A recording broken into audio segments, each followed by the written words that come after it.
चलते हैं discovery of neutrons की तरफ। और जब न्यूट्रॉन्स की डिस्कवरी की बात आएगी तो जिस साइंटिस्ट का नाम सबसे प्रोमिनेंट है वो चैडविक है। उसने एक एक्सपेरिमेंट कंडक्ट किया। जब ये बात रदरफोर्ड ने भी ये बात की और इसको स्टडी किया, और चैडविक ने भी इस फैक्टर को स्टडी किया कि जो एटम का मास है वो खाली इलेक्ट्रॉन्स और प्रोटॉन्स के मास का सब नहीं है। थर्ड एंट्री या मोर देन वन एंट्रीज की ज़रूरत की कमी बेशी है। तो फिर उन्होंने एक एक्सपेरिमेंट अरेंज किया, और वो एक्सपेरिमेंट इस तरह से था कि उन्होंने रेडियम के न्यूक्लियस से अल्फा पार्टिकल्स को एक्सट्रैक्ट करवाया। अब रेडियम के न्यूक्लियस को ब्रेकअप किया, उसमें हद से high energy highly radioactive rays जो कि अल्फा रेज कहलाती हैं उनको बम्बार्ड करवाया बेरिलियम के न्यूक्लियस पे। ये ग्रुप 2 का मेंबर है बेरिलियम। उसकी एक प्लेट को रखा रास्ते में। रेडियम के न्यूक्लियस से अल्फा पार्टिकल्स जनरेट या रिलीज करवाकर, यानी कि उसके न्यूक्लियस को ब्रेकअप करवाकर उसमें से अल्फा पार्टिकल्स की रेज स्ट्रीमलाइन करके या सीरीज ऑफ रेज बेरिलियम जो कि ग्रुप 2 की मेटल है उसकी एक प्लेट में से गुजारी, यानी बेरिलियम के न्यूक्लियस को बम्बार्ड करवाया अल्फा पार्टिकल से रेडियम के से, और उसके नतीजे में बेरिलियम के न्यूक्लियस को तोड़ा और उसको स्टडी किया। तो एक तीसरी न्यूट्रल एंट्री भी फाइंड हुई जिसका नाम न्यूट्रॉन्स रखा गया बाद में।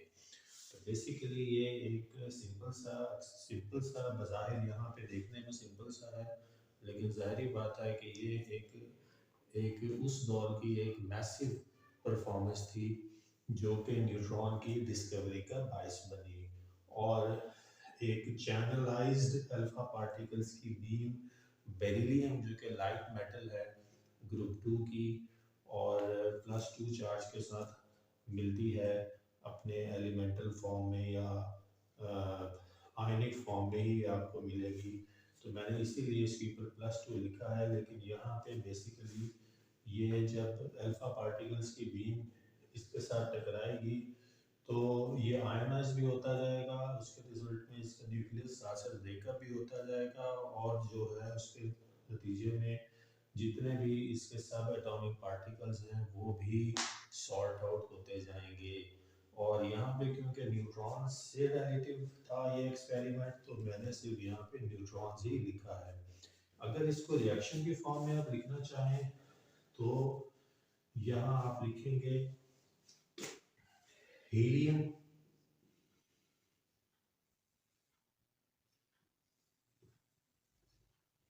अब हीलियम कहाँ से आया है, plus beryllium resulting in the formation of carbons and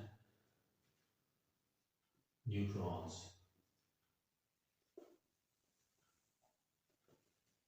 इसको जरा क्लियर कर लेते हैं।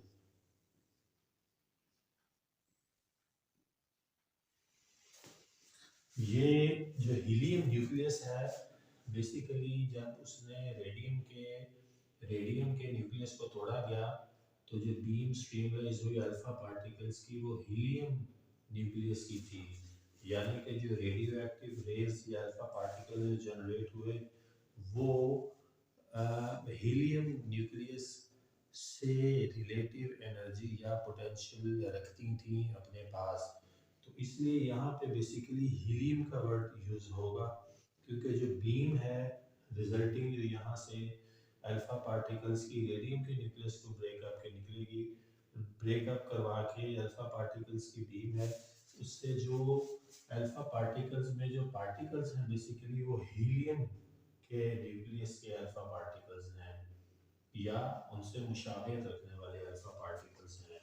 जो हीलियम का न्यूक्लियस है हमारा जो सूरज है, सूरज के मास का बड़ा हिस्सा हीलियम है। तो हीलियम एक हाईली रेडियो एक्टिव एलिमेंट है और इसमें ये इसके न्यूक्लियस को डिसइंटीग्रेट करने के रिजल्ट में जो है वो एक्सट्रीम लेवल की रेडियो एक्टिव रेज रिलीज़ होती हैं, जिनकी मुख्तलिफ़ किस्म की मुख्तलिफ़ नौइयत की स्टडीज़ वगैरह में और रिसर्च वगैरह में इस्तेमाल होती हैं।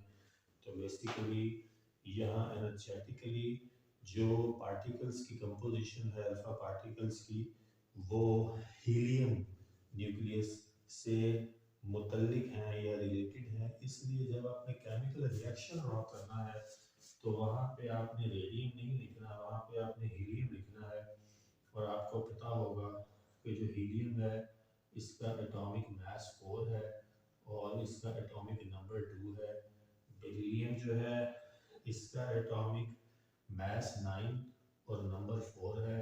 और ये कार्बन एक बाई प्रोडक्ट है जिसका एटॉमिक मास 12 और एटॉमिक नंबर 6 है। और साथ एक न्यूट्रॉन जो है ये रिलीज हुआ है। तो बेसिकली ये एक केमिकल इक्वेशन है जो इसी रिएक्शन को अगर आप केमिकल इक्वेशन के कॉन्टेक्स्ट में लिखना चाहेंगे तो इस तरह से लिख देंगे। बेसिकली आपने इस एक्सपेरिमेंट की जो मैथडोलॉजी है उसको समझ लें अगर, तो फिर अगर केमिकल इक्वेशन आप नहीं भी लिख पाते तो कोई ऐसा इशू नहीं है, लेकिन जो बुनियाद है वो बहरहाल आपके जहन में होनी चाहिए। तो ये तीनों एलिमेंट्स की बारी बारी डिस्कवरी है, इलेक्ट्रॉन्स की भी, न्यूट्रॉन्स की भी और प्रोटॉन्स की भी।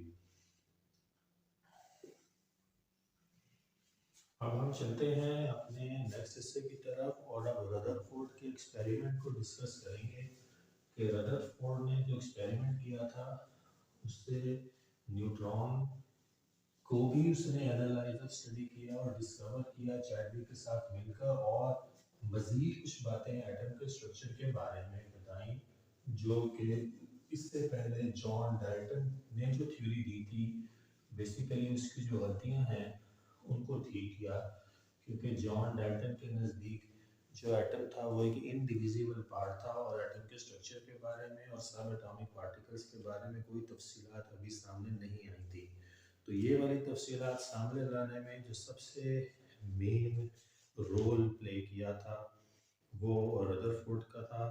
और रदरफोर्ड ने बेसिकली क्या किया था, रदरफोर्ड ने इसी तरह से जैसे ये काम किया चैडविक ने न्यूट्रॉन की डिस्कवरी में, इसी तरह का एक मिलता जुलता एक्सपेरिमेंट परफॉर्म किया। उसने रेडियम से अल्फा पार्टिकल्स की बीम को एक गोल्ड फॉइल पे बम्बार्ड कराया। गोल्ड भी एक मेटल है और ये भी आयोनाइज हो जाती है। मेटल इसलिए ली जाती है क्योंकि इनकी आयोनाइजेशन पावर प्लस चार्ज बहुत ज़्यादा है। तो आयोनाइजेशन पावर का मतलब ये है कि जल्दी से टूट जाते हैं। जैसे ग्रुप 2 के मेंबर बेरिलियम की बात हुई थी, वो सारे +2 में ब्रेकअप हो जाते हैं। Be+2 बेरिलियम के बाद मैग्नीशियम उसका भी +2 में आयोनाइज हो जाते हैं, Ca+2। तो ये लाइट मेटल्स हैं, ये ग्रुप 2 की और 1 की। लेकिन ये जो रेडियम, गोल्ड, पोलोनियम वगैरह हैं, इन ये इससे इनसे ये लाइट मेटल्स हैं और ये हैवी मेटल्स हैं। तो ये ज़्यादा बड़ी प्लस की पावर में आयोनाइज होते हैं। जब ज़्यादा पावर में आयोनाइज होते हैं तो ज़्यादा डीपली डिसइंटीग्रेट होता है, इनका न्यूक्लियस किया जा सकता है इनकी प्रॉपर्टीज़ को स्टडी करने के लिए। तो ये सारी चीज़ें मद्देनज़र रखते हैं साइंटिस्ट जब उन्होंने ये सारी चीज़ें स्टडी करनी होती हैं। तो यहाँ पे रेडियम से अल्फा पार्टिकल्स की बीम अगेन वेरी सिमिलर जो कि अभी चैडविक ने परफॉर्म किया, यानी हीलियम न्यूक्लियस पे बेस्ड बीम बम्बार्ड कराई गोल्ड फॉइल पे, और फिर उसने जो एटम की स्टडी की उसके रिजल्ट में उसने एटम के स्ट्रक्चर को इस तरह पाया कि सेंटर में न्यूक्लियस विद प्लस चार्जेस और सराउंडिंग में इलेक्ट्रॉन्स विद नेगेटिव चार्जेस जो कि रिवॉल्व कर रहे होंगे सर्कुलर पाथ्स में। तो ये जो एक बुनियादी सा एटम का स्ट्रक्चर है जो मज़ीद एडवांस लेवल पे जॉन डाल्टन के बाद स्टडी किया और उसको बनाया और दिखाया, वो रदरफोर्ड ने दिखाया था। जॉन डाल्टन से एडवांस लेवल इसमें ये है कि एक तो सब एटॉमिक पार्टिकल्स की पहचान और उसके बाद इलेक्ट्रॉन्स का रिवॉल्व करना और न्यूक्लियस का प्रोटॉन्स और न्यूट्रॉन से पैक होना। ये बात जो है रदरफोर्ड ने ऐड की थी। इसने कहा था कि जो इलेक्ट्रॉन्स हैं वो रिवॉल्व कर रहे हैं सर्कुलर पाथ्स में अराउंड दी न्यूक्लियस। बेसिकली जब यहाँ गोल्ड फॉयल की प्लेट में से रेडियम की शुआएं गुजारी गई तो अल्फा पार्टिकल्स की, जो कि रेडियम के न्यूक्लियस को ब्रेक करने के रिजल्ट में निकली, तो ये देखा गया कि बहुत सारी जो रेज हैं वो अनडिफ्लेक्टेड पास कर रही हैं और बहुत थोड़ी सी रेज हैं जो कि टकराने के बाद वापसी का रास्ता इख्तियार कर रही हैं। और उसने ये भी नोट किया कि जो गोल्ड फॉयल का सेंट्रल पोर्शन है वहाँ से डिफ्लेक्शन जो है कुछ, लेकिन बाकी जो सराउंडिंग का पोर्शन है वहाँ से अनडिफ्लेक्टेड है रेज और सीधी गोल्ड फॉयल की शीट से पास कर रही हैं। तो उससे उसने फिर ये नताइज अखज़ किए कि the central part of the atom is heavy or condensed, whereas most of the atom is empty space.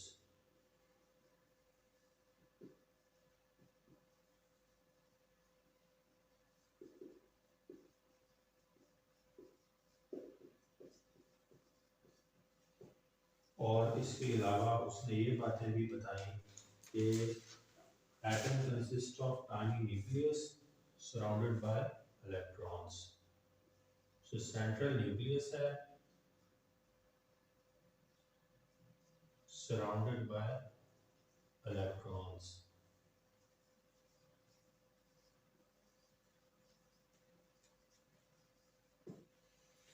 इसके अलावा उसने ये भी कहा कि इलेक्ट्रॉन स्टेशनरी नहीं है, ये मूव कर रहे होंगे। तो एक और पोस्टुलेट जिसका इम्पोर्टेंट है कि पहले नहीं पता था, वो ये है कि electrons must not be stationery,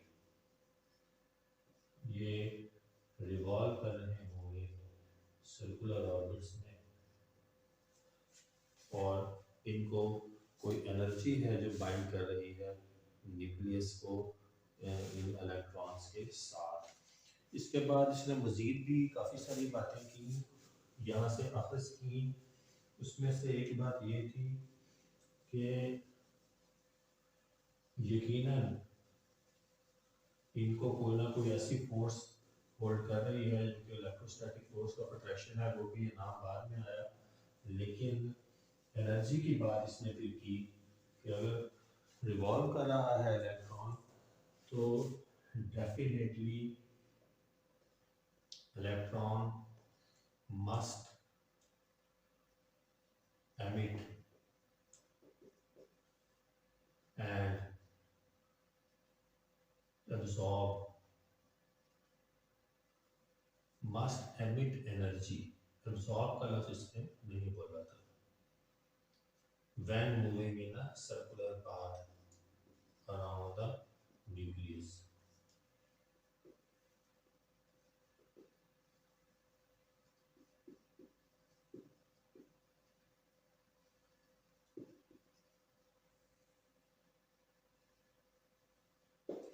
यानी कि अगर इलेक्ट्रॉन मूव कर रहा है तो डेफिनेटली एनर्जी जो है वो कंटिन्यूसली एमिट करेगा, एनर्जी के साथ डील करता रहेगा। एनर्जी जो है वो कंटिन्यूटी में रिलीज होती रहेगी। तो जब कंटिन्यूटी में रिलीज होती रहेगी तो फिर एक टाइम पे आके न्यूक्लियस कोलैप्स भी कर जाएगा, जो कि गलत है। और यहाँ आके रदरफोर्ड की जो थ्योरी है वो जो है उसको रिजेक्शन मिली, क्योंकि ये बात जब हुई कि कंटिन्यूस रिवॉल्व करने के नतीजे में कंटिन्यूस एनर्जी एमिट करेगा,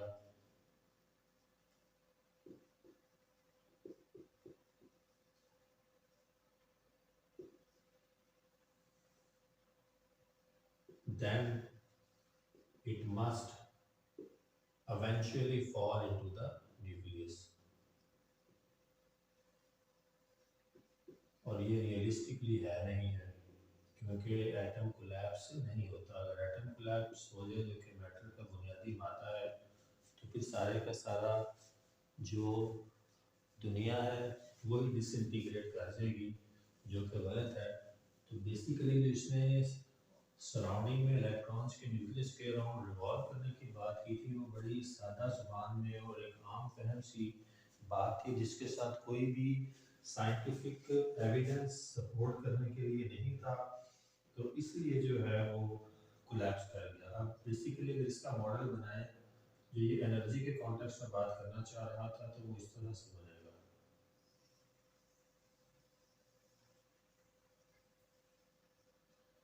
ये यानी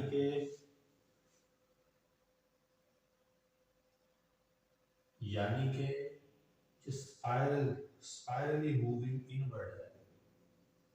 जो इलेक्ट्रॉन के पाथ है, इलेक्ट्रॉन की जो मूवमेंट है सराउंडिंग मदार में, ये इस तरह से है कि ये इनवर्ड मूवमेंट है और इवेंचुअली ये फॉल इन कर जाएगा विद इन द न्यूक्लियस, क्योंकि फोर्स ऑफ अट्रैक्शन भी है पॉजिटिव चार्ज के साथ। और ये मैंने एरोस बनाए हैं ये दिखाने के लिए कि ये मूवमेंट इनवर्ड्स है इलेक्ट्रॉन की, और ये मदार ये बता रहा है कि ये पाथ है किसी भी इलेक्ट्रॉन का। तो ये जो इनवर्ड मूवमेंट है ये इवेंचुअली इसको न्यूक्लियस के अंदर ला के डिसइंटीग्रेट कर देगी, एटम कोलैप्स हो जाएगा, क्योंकि इलेक्ट्रॉन जो है घूमते हुए एक मखसूस एनर्जी के साथ घूम रहा होगा और वक्त के साथ साथ वो एनर्जी कम होती चली जाएगी। जब कम होती चली जाएगी तो वो अगर इस इतने डिस्टेंस पे था न्यूक्लियस के साथ, तो वो कम होता जाएगा, यकीनन ऐसे ही होगा। अगर इसकी बात इस तरह से ही कंसिडर करें तो फिर इवेंचुअली न्यूक्लियस में फॉल होना चाहिए। तो बेसिकली उसने कहा था कि एक मखसूस एनर्जी होती है और उस मखसूस एनर्जी के साथ कंटिन्यूटी में जितना जो है वो कर सकता है रिवॉल्व कर लेगा और इवेंचुअली डिसइंटीग्रेट कर देगा, यानी कि एनर्जी जो है वो एमिट ही करता रहेगा। कोई ऐसा सोर्स उसके पास नहीं है कि उसको फिर से कहीं से एनर्जी मिल जाए और ये एक कंटिन्यूटी में पैटर्न चलता जाए, जैसे कि सोलर सिस्टम के इर्द गिर्द प्लैनेट्स का सिस्टम है। तो एवेंचुअल कोलैप्स जो है वही रदरफोर्ड की थ्योरी के भी कोलैप्स का सबब बना। और इस गलती को ठीक किसने किया? बोहर ने। तो अगला जो मॉडल हमने पढ़ना है वो नील बोहर का है। अगर आपको इन बातों की समझ आ गई है तो इनकी गलतियों की जो इस्लाह थी रदरफोर्ड के मॉडल की कमी बेशी की, वो नील बोहर ने की। और नील बोहर ने भी एटॉमिक स्ट्रक्चर स्टडी किया। सिर्फ कुछ तब्दीलियों के साथ उसने बाद ऐसी कमियां दूर कर दी जिससे नील बोहर का नाम जो है वो हमेशा के लिए एटॉमिक स्ट्रक्चर के कॉन्टेक्स्ट में याद रखा जाएगा। तो नील बोहर ने कहा था, अब हम चलते हैं बोहर एटॉमिक मॉडल की तरफ।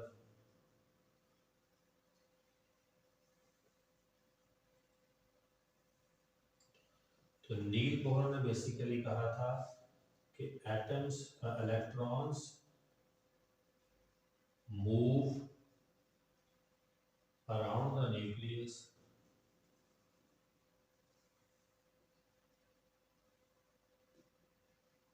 in orbits of fixed energy। Orbits का लफ्ज इसने बोला, इसने कहा फिक्स्ड एनर्जी के ऑर्बिट्स पे घूम रहा है। और दूसरा यह है कि इसने कहा था कि angular momentum for each orbits of fixed energy sorry. तो जब हम बोर के मुताबिक एटम बनाए तो उसने कहा था कि हर ऑर्बिट जो एक पाथ है इलेक्ट्रॉन्स के घूमने का, वो एक फिक्स्ड एनर्जी के साथ है। और उस फिक्स्ड एनर्जी के ऑर्बिट्स में जब इलेक्ट्रॉन घूमता है तो वो फिर एनर्जी एब्जॉर्ब भी कर सकता है और एनर्जी एमिट भी कर सकता है, यानी कि उसकी अपनी कोई एनर्जी नहीं है, उस ऑर्बिट की एनर्जी है।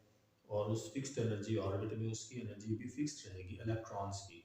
और जब उसने एनर्जी लूज कर दी इलेक्ट्रॉन ने, तो वो नीचे वाले ऑर्बिट में गिरेगा, न्यूक्लियस में आके नहीं गिरेगा। और जब उसने एनर्जी एब्जॉर्ब कर ली सिस्टम से, सराउंडिंग से या अपनी पैदा करना, तो वो नीचे वाले मदार से बाहर वाले मदार में चला जाएगा। इस तरह से जो एनर्जी का सिस्टम है वो बैलेंस में रहेगा और ये एक कंटिन्यूटी में एटम जो है वो चलता चला जाएगा। तो उसने ये बात करके रदरफोर्ड की गलतियों की इस्लाह कर दी। Delta E is equal to E2 minus E1। अगर ये E2 मदार है और ये E1 मदार है तो एनर्जी चेंज जो होगी during the course of movement from second path और orbit to the first orbit. ये ऑर्बिट्स का लफ्ज़ इसने बोलकर ये बात बता दी कि हर जो सर्कुलर पाथ है जिसमें मूव करता है इलेक्ट्रॉन, उसकी एनर्जी फिक्स्ड है। तो जब उस पाथ की एनर्जी अपनी फिक्स्ड है तो फिर इलेक्ट्रॉन जो है वो एनर्जी गेन या रिलीज करने के नतीजे में पाथ जो है वो या बड़े से छोटे में आ जाएगा अगर वो एनर्जी रिलीज करता है, और अगर एनर्जी एब्जॉर्ब करता है तो छोटे से नीचे वाले मदार से फर्स्ट वाले से सेकंड में चला जाएगा। और ये बहुत ही इम्पोर्टेंट बात है जो कि नील बोहर ने की। दूसरा, इसने एंगुलर मोमेंटम की बात की थी। इसने कहा था कि जो पाथ है, सर्कुलर पाथ्स, इनका एक फिक्स्ड एंगुलर मोमेंटम है।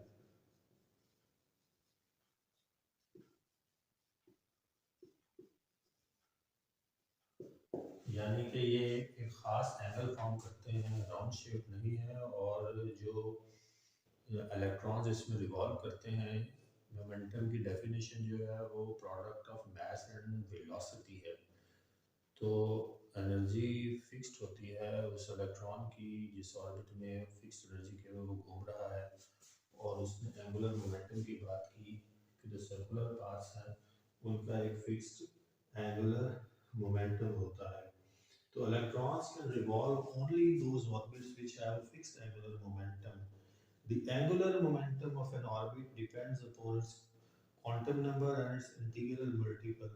पर क्वांटम नंबर की बहस अभी हम नहीं छेड़ेंगे, लेकिन यहाँ जो मैथमेटिकल कन्वर्जन है उसने कहा था कि अगर फिक्स्ड एनर्जी ऑर्बिट नहीं है तो इलेक्ट्रॉन उसकी तरफ जाएगा ही नहीं। और वो क्यों नहीं जाएगा ये हम अभी बात कर चुके हैं, क्योंकि फिक्स्ड एनर्जी ऑर्बिट्स में घूमने का फ़ायदा ये है कि इलेक्ट्रॉन एब्जॉर्ब या रिलीज करके एनर्जी लोअर से अपर और अपर से लोअर में चला जाता रहेगा, और ये कंटिन्यूस पैटर्न में हमें लाइन स्पेक्ट्रम मिलता रहेगा। तो ये भी एक बड़ी इम्पोर्टेंट बात है, यानी कि हमें एमिट भी करता है एनर्जी और एब्जॉर्ब भी करता है। रदरफोर्ड ने कहा था कि सिर्फ एब्जॉर्ब करता है। यहाँ जो है बोहर ने ये कहा कि electrons continuously emit energy and also absorb energy. Energy difference is given by delta is equal to E2 minus E1. The angular momentum or the path of the orbit in which electron can travel is given by this relation MVR. MV is for momentum, mass and velocity. R is for radius of the path. तो आप ये सारे factors लिख सकते हैं। M is the mass of the electron, v is its velocity, r is the radius of the path, n is a multiple which orbit first or second, तो ये orbit number बताता है। h जो है ये प्लैंक्स कांस्टेंट है, ये एक फिक्स वैल्यू रखता है, और पाई जो है इसकी वैल्यू 3.14 है या 22/7। तो यहाँ से हम मैथमेटिकली भी इसके काम से हम ऐसी इक्वेशंस और वैल्यूज भी जनरेट करते हैं एनर्जी फाइंड करने की और रेडियस फाइंड करने की। तो इसके मॉडल को यूज़ करते हुए हम एनर्जी और रेडियस फाइंड कर सकते हैं, energy and radius of orbits.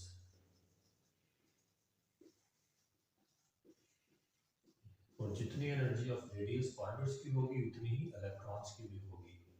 तो इस तरह से हमें इलेक्ट्रॉन्स की एनर्जी एक मखसूस पाथ में जब वो जाता है तो कितनी होती है वो भी पता लग जाएगी जब हम ऑर्बिट की जिसमें वो मौजूद है एनर्जी पता कर लेंगे। तो ये बेसिकली बोहर का एटॉमिक मॉडल है। तो इसमें भी उम्मीद है कि आपको समझ आ गई होगी। इसके एक और बस इसमें बात की थी, फोटॉन्स का लफ्ज़ याद रखिएगा। फोटॉन जो हैं वो पैकेट्स ऑफ एनर्जी हैं, यानी एनर्जी जो रिलीज होती है वो पैकेट्स की फॉर्म में होती है। इसका बोर के एटॉमिक मॉडल से बराह रास्त ताल्लुक नहीं है, प्लांक्स की क्वांटम थ्योरी से ताल्लुक है। लेकिन जब एनर्जी रिलीज या एमिट होगी तो फोटॉन्स की फॉर्म में होगी, और फोटॉन एक डिस्क्रीट पैकेट्स ऑफ एनर्जी है जो कि रिलीज होती है when an electron moves from upper orbit to lower one. It releases energy in the form of photon. So definitely it will absorb energy in the form of photons as well. तो अगर आपको यहाँ तक clear है तो कुछ mathematical values और figures भी हैं। फिगर्स हैं कुछ चार्ज की तरह होता है एक इलेक्ट्रॉन पे, एक प्रोटॉन पे और एक न्यूट्रॉन पे। वो मैं लिख देता हूँ, तो ये भी कुछ चीज़ें हमें साथ साथ पता होनी चाहिए पेपर के कॉन्टेक्स्ट में। इन वैल्यूज़ को भी ज़हन में रखना हमारे लिए ज़रूरी है। तो जो बोहर का एटॉमिक मॉडल है इसमें भी डिस्क्रिपेंसीज हैं, और वो ये है कि ये सिर्फ जो स्मॉलर एलिमेंट्स हैं जैसे कि हाइड्रोजन जिसका एटॉमिक नंबर 1 है, उनके लिए तो सूटेबल है एनर्जी और रेडियस फाइंड करने के लिए ऑर्बिट्स का। लेकिन जब बड़े एटम्स की बात होती है जिनका एटॉमिक नंबर ज़्यादा है तो वहाँ पे आके ये फिर अपना काम सही तरह से नहीं कर पाता। तो अगर इसका भी ड्रॉबैक बताना हो तो वो यही है कि ये स्मॉलर एटम्स की रेडियस और एनर्जीज फाइंड करने के लिए सूटेबल है, लेकिन लार्जर के लिए सूटेबल नहीं है जिनके ज़्यादा एटॉमिक नंबर हैं एलिमेंट्स के। तो कुछ वैल्यूज़ हैं। सबसे पहले चार्ज देखते हैं कि प्रोटॉन्स, इलेक्ट्रॉन्स और न्यूट्रॉन्स पे कितना होता है। तो इलेक्ट्रॉन्स पे नेगेटिव चार्ज होता है, प्रोटॉन्स पे पॉजिटिव चार्ज होता है और न्यूट्रॉन्स पे कोई चार्ज नहीं होता। तो चार्ज की वैल्यू भी होगी इलेक्ट्रॉन्स की और प्रोटॉन्स की, और वो सेम है 1.6 into 10 to raise power 19 coulomb. Coulomb जो है वो यूनिट ऑफ चार्ज है। SI unit of charge is coulomb. दोनों पे चार्ज ऑपोजिट है डेफिनेटली, और सेम वैल्यूज के साथ होगा तब ही एटम एग्जिस्ट करता है। तो मैथ की बात करें, मैथ तीनों का होगा। सबसे कम मैथ जो है वो इलेक्ट्रॉन्स का है। टोटल न्यूक्लियस या एटम के मास का 1/1800वां हिस्सा होता है इलेक्ट्रॉन का मास, यानी कि नेग्लिजिबल है। तो अगर इसको किलोग्राम्स में लिखेंगे तो 9.11 into 10 to the power -31 kg है इलेक्ट्रॉन्स का मास, और 1.67 इंटू 10 टू द पावर -27 है प्रोटॉन्स का चार्ज। और इतना ही चार्ज जो है एग्जैक्टली वो न्यूट्रॉन्स का है, मास नॉट चार्ज। तो ये आप देख रहे हैं ये कितना कम है, ये केजीज में है। इसको अगर आपने ग्राम्स में करना है तो 1 किलोग्राम में 1000 ग्राम्स होते हैं। तो आप इनके तीन तीन माइनस में है तो आपने 3 वैल्यूज पीछे ले आना है। ये 10 टू रेज -20 ग्राम्स हो जाएगा, 1.67 इंटू 10 टू रेज पर -24 ग्राम्स हो जाएगा, और 1.67 इंटू 10 टू रेज पर -24 ग्राम, यानी वैल्यू थोड़ी बड़ी हो जाएगी 1000 ग्राम के अगेंस्ट। फिर चार्ज टू मास रेशियो भी है इलेक्ट्रॉन की, चार्ज टू मास रेशियो ये ज़रूरी थी फाइंड करनी, क्योंकि बाकी एटॉमिक सब एटॉमिक पार्टिकल्स के बारे में डिटेल स्टडी करने के लिए किसी एक की charge to mass ratio find करनी ज़रूरी थी, ताकि बाकी वैल्यूज़ और कैलकुलेशंस की जा सकती और माइन्यूट डिटेल्स भी कवर हो जाती। तो इस पे इलेक्ट्रॉन्स की कूलम पर किलोग्राम 1.75 है charge to mass ratio electron की, ये इलेक्ट्रॉन की है, क्योंकि सबसे पहले इलेक्ट्रॉन डिस्कवर हुआ था, इसी की charge to mass ratio find की गई और फिर बाकी सारी वैल्यूज जो हैं वो इनकन्वेरियंस को यानी mass of the electron और charge on the electron और charge to mass ratio of electron use करके फिर बाकी कन्वेरियंस जो हैं वो